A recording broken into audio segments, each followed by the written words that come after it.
What's good, everybody? My name is Gentleman Jugg. And I'm Son. And welcome back to another Jugg and Son.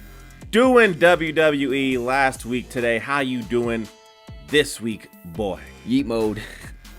Make sure to like, subscribe, hit the bell icon, do all the things all the other YouTubers tell you to do.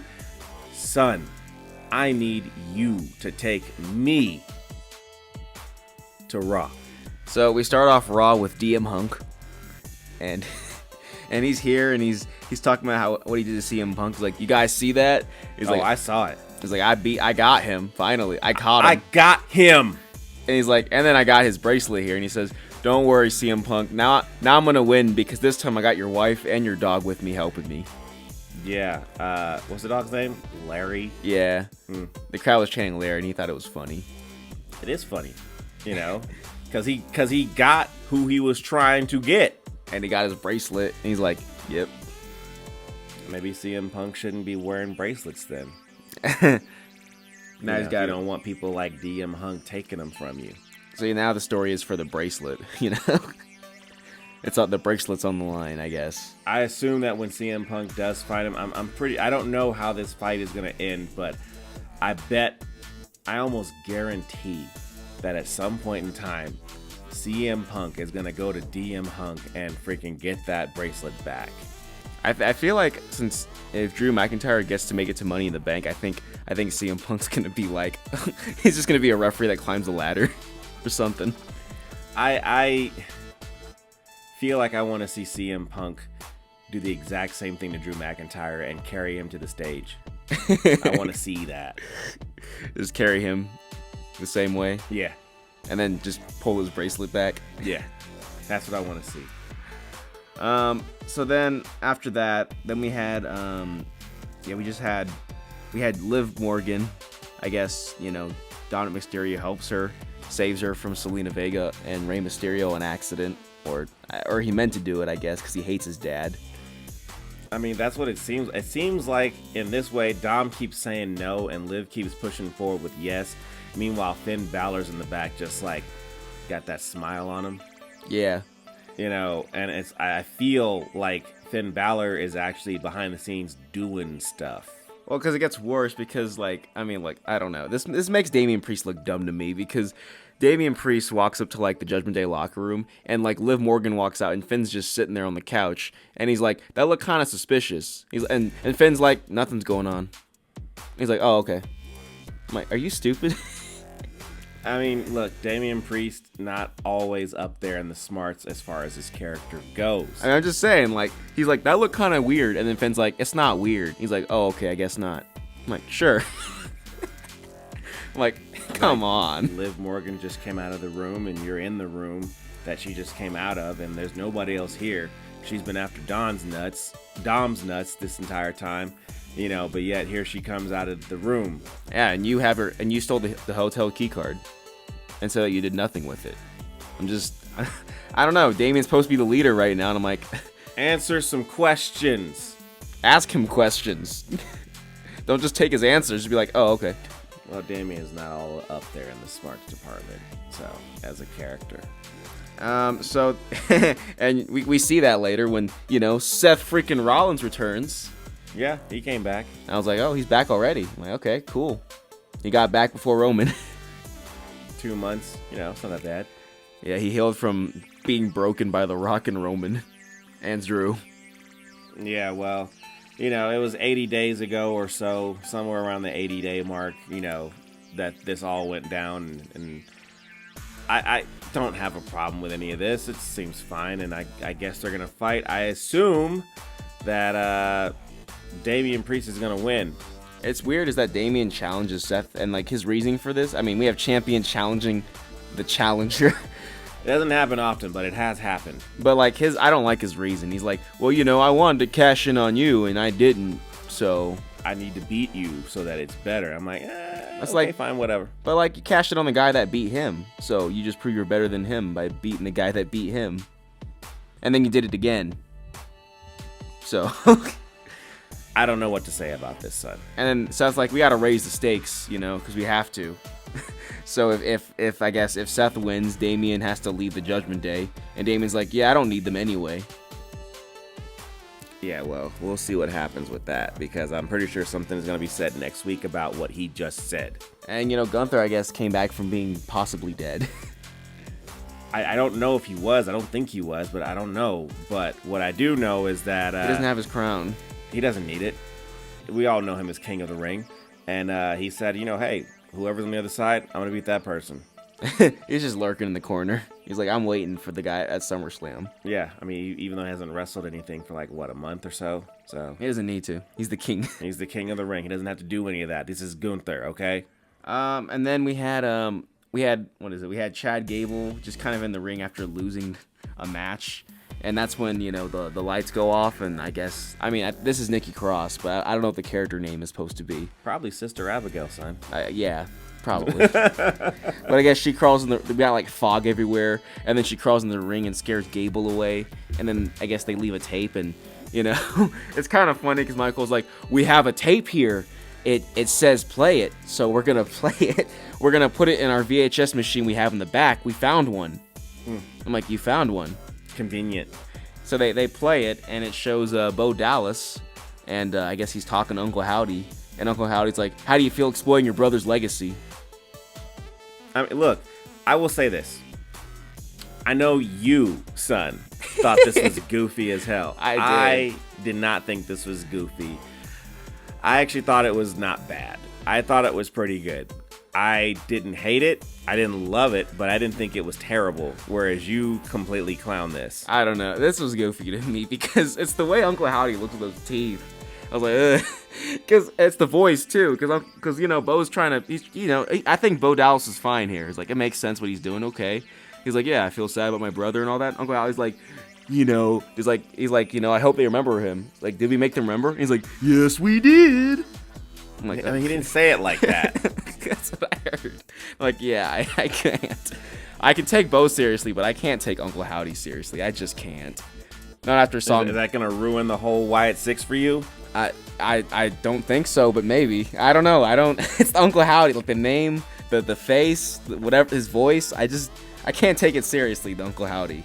It's like Bo is fine, but Uncle Howdy, I laugh every time he's on screen.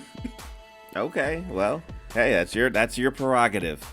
And then I guess we had a tag team match that, Liv Morgan gave the Judgment Day, which was, Finn and JD McDonald's versus the Awesome Truth, and, Finn and JD McDonald's won. Yeah, so the Judgment Day have the tag titles and the world title. They just have to get a mid-card title. Dom. And the women's title back. Well, I guess somehow Liv is in the Judgment Day, right? Yeah, because she posed with, like, JD McDonald's and Finn, and they're like, yeah, she's not bad. So they got to get a men's mid-card title champion somewhere. But all I'm saying is that, they're not going to beat Sami Zayn for the IC. I'm just sorry. That is reserved for, I hope, what, Chad? No, Braun Breaker. Oh, Braun Breaker. That's who's fighting him, right? Yeah. I think he should beat Sami Zayn. He should beat the hell out of Sami Zayn. He should just kill him. But probably Sheamus is going to get involved. I'm just guessing. I'm throwing stuff at the wall. He should just ricochet him and throw him through a car windshield, then put him in an ambulance. What if Ricochet showed back up? I mean, I know his contract is over, but what if he showed back up? He'd probably show up on NXT. Oh, well. That was it for Raw. Take me to SmackDown. So we start off with Solo and two guys and Paul. They showing up to the ring. I guess they're riding the Roman Reigns SUV or their Bloodline SUVs or whatever. Mm-hmm. And then just as they're about to walk in and do stuff, that's when they get attacked from behind by like Randy, Kevin, and Cody. And then there's like a big fight, and people go through tables, and there's a big brawl, and then security's out here, and they cut some promos, I guess, calling out the Bloodline, and there's going to be a 6-man tag match at Money in the Bank. So I guess a pay-per-view where the championship won't be defended. Yeah, it's fine. It's meant for Money in the Bank. Yeah. I mean, plus there's been a rumor going on. People are believing, for whatever reason, that Randy Orton's going to turn on Cody Rhodes. I'm like, well, I mean, if it happens, it happens. If it happens, it happens. I mean, I don't think Cody is going to lose that fight anyways. I think his chance of losing is going to probably be at WrestleMania. SummerSlam, possibly. I doubt it. WrestleMania, like 90%. I'm like 98% sure he would lose there. You know, maybe to Roman, maybe to The Rock. I don't know. Could you imagine they just gave it back to Roman? Roman's like, see, I never lost, and I'm back. and now we go another 1,000 days. I guess, you know. And then after the end of this whole entire thing, it seemed to me that Cody and Randy and KO got into the Bloodlines SUV and then they drove away. I'm like, that's what it looked like. And then, like, you know, and I mean, that's what it looked like. And the police were like, yeah, you can take their SUV. You can have it. It's not even theirs. It's just another car. It's yours now. So, and they were gone for the rest of the show. That was it. So, you know, if you paid money to see Cody and do the whoa with his entrance, too bad. This is it for you. So then we had, you know, some qualifying matches. Tiffany's in there. Tiffany Stratton, Naomi. I guess that's cool. And then, you know, LA Knight beat Logan Paul to qualify for Money in the Bank. I'm like, I guess that's cool. I mean, not really much there, but really the segment we're all here for is the Bloodline acknowledgement segment with Solo and two guys, and Paul came out. And then Solo's like, all right, let's bring out Jacob, you know, because Jacob isn't the two guys. He gets his own entrance. Yeah, he has his own music. What is up with the other guys? They've been there longer. They don't get music. They come out to Solo's music. That's their music. Yeah, they're the two guys, and they're just happy to be here. And then this is Jacob. So it's clear that, you know, Father H wants Jacob to freaking be somebody. Like he's gonna be something. Yeah, because the Tongas, I guess, they're just going to be in the Bloodline. It's like the NWO. There's just some people in there who just don't get entrance music anymore. They come out to the NWO theme, and that's what you get. They get Solo's theme. You know, so yeah, Jacob comes out, and he has a theme already, and he's ready to go. And Solo's like, all right, Madison Square Garden, acknowledge me. I like Paul's reaction. He's like, what? No. And I like the heat Solo's getting too. I was like, yeah, that's good. I mean, this is one of those situations where I'm thinking about Jacob in the way that he seems more like an enforcer more than Solo ever did for Roman. Yeah. You know, and like I said, toward the end, Solo had been losing every single match. And Jacob, when he first showed up, took down like the top 3 good guys on this show. Yeah, like not by himself, but mostly by himself. I mean, he like destroyed the WWE champion. Yeah, you know. And now he's out here, like they call him the werewolf, and he's out here with the Samoan werewolf. Yeah, and he's out here with his own music, like pretty fast. Yeah, like right away. Like the next week. The very next week, you know. But continue. So then Solo makes everyone acknowledge him. He gets the Tongas in there. He's like, Tonga Loa, Tama Tonga, acknowledge me. And then, I don't know, the way they were talking, it was kind of funny. Because, you know, Tama Tonga's like, I acknowledge you. And then Tonga Loa is like, I love you, Solo. I acknowledge you. I'm like, okay. And then he gets Jacob. Jacob's like, I love you, Solo. I acknowledge you. And then Paul, he's like, acknowledge me, Paul, as your chief. And then I guess they pull out Roman's, I mean, I call it Roman's necklace, but it's his lei. But Paul's like, where did you get that? How did you get that? It doesn't matter how he got it. If I'm Solo, it doesn't matter how I got it. It's mine now. I have it. And so then Paul's like, I acknowledge you, not as my tribal chief. And they got like the big crowd pop, and then immediately Solo hit him right in the neck with his thumb. They killed him. And then they just jumped all over him, and then they picked up Paul and they shield powerbomb him through a table. And that's what you get when you cross the bloodline. Yep. And then I guess, you know, later on they show Paul getting taken away in an ambulance. He's like, he's dead. Yeah, he'll be gone for a while. I mean, he got CM Punk'd, he got ricocheted. He got it all. Everyone's getting put in back-to-back ambulances in 2 weeks.